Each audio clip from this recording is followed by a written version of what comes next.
سلام علیکم و رحمت الله و برکاته. یک حدیث بسیار هم جالبه.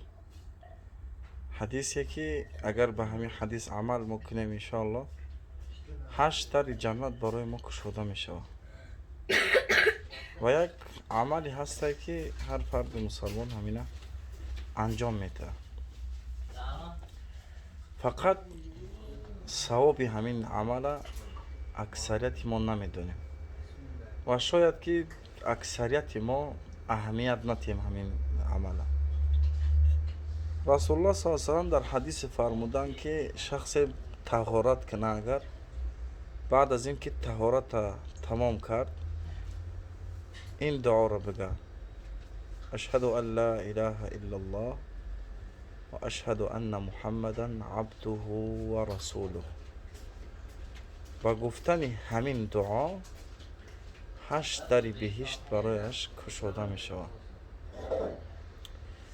ببینید برادر عزیز که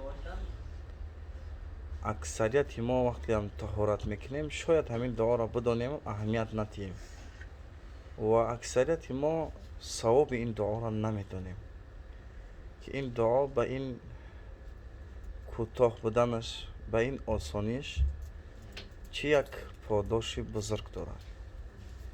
برای همین برادر عزیز انشاءالله تعالی وقتی که طهارت کردیم حتما این دعا را بگیم: اشهد ان لا اله الا الله و اشهد ان محمدا عبده و رسوله.